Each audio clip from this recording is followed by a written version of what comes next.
You see here, hi guys and gals. Well, it's Friday and I hope you're all well. So this is going to be Spooky University 102, where we're supposed to talk about ourselves, our hometown, stuff like that. Well, basically, it's a story or stories that I've often talked about in the past, but I'll try and go into something that was really, for me, hometown stuff and small town stuff. When we were kids, still in grade school, so when summertime came, there wasn't the story of having a summer job. We were too young for it. So we would all get together, all the kids of the street. There were quite a few because there were some big families on the street. We'd usually end up meeting up at our house around 9 o'clock in the morning, and we'd separate into two teams. And those two teams, it would be either we'd be playing cowboys or Indians, war games, superheroes. I'll get into that one in a little moment. And we would go like all around the neighborhood. And going all around the neighborhood in this case meant, going along brooks and in little woods and something. And I'm just thinking, like in today's day and age, we wouldn't be scared stiff, it seems to me, if our kids had been, going off so far and in places like that.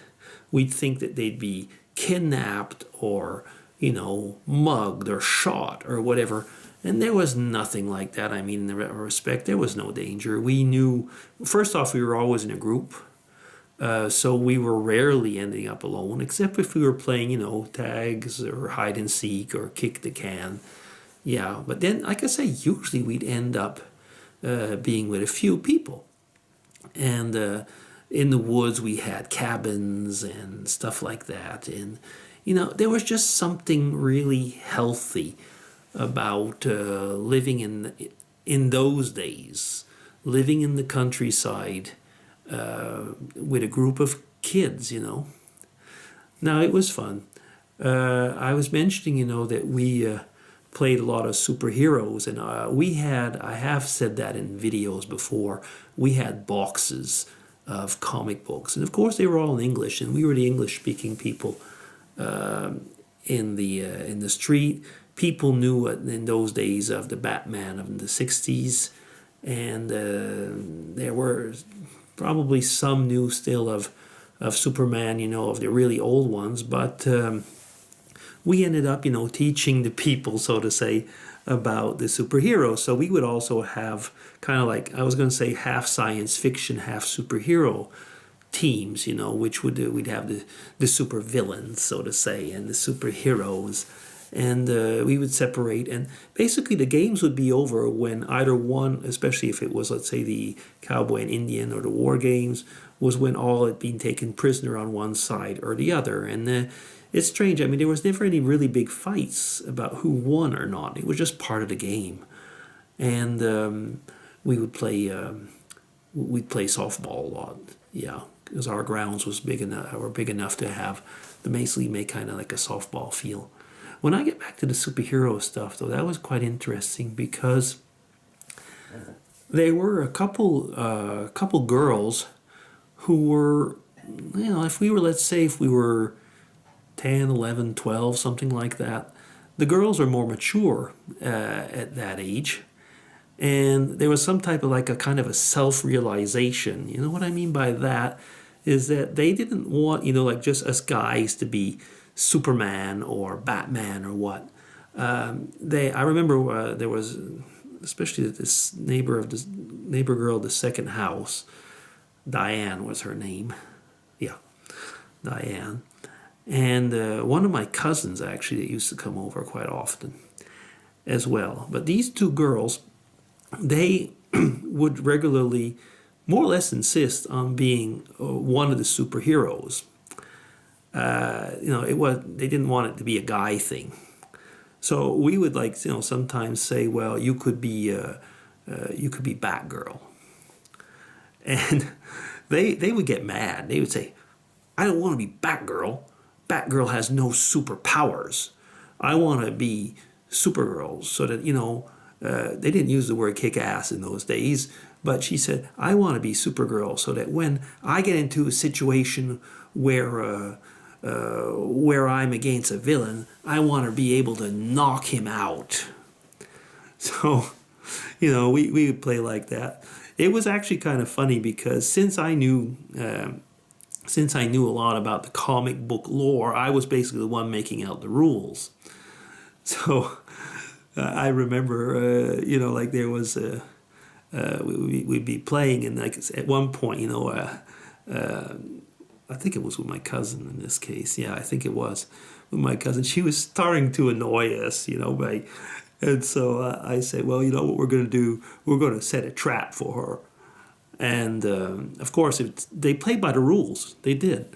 So we did set up a trap, where we had some kryptonite waiting for her, and something like that.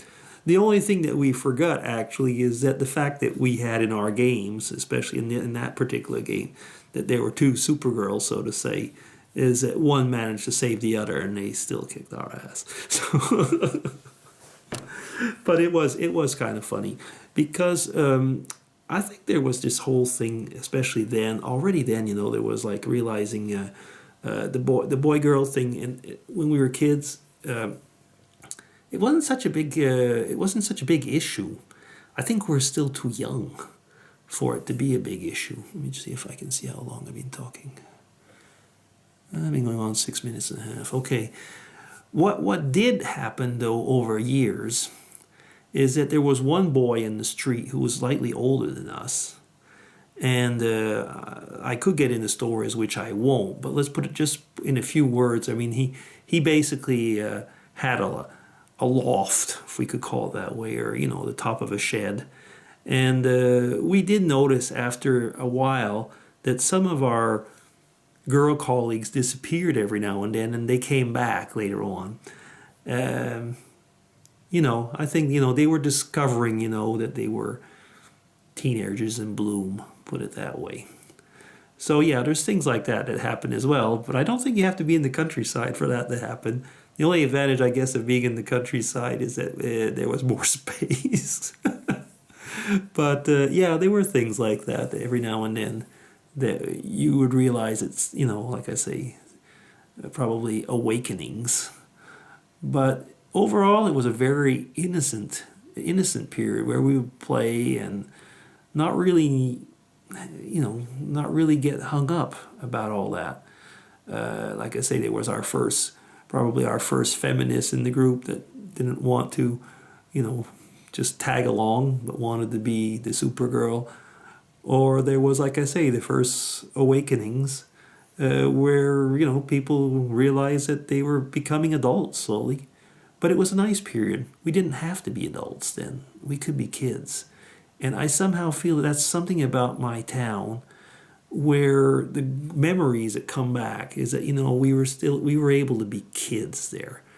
Nobody was forcing us to be adults before the time. And I think that was actually the whole mentality, the whole mindset, at least in those days. I mean, those are like the late 60s, very, very early 70s, but mostly the late 60s, where we could just, be who we were as kids. Yeah. That's it. DC signing off. I'll let you imagine what happened in the loft.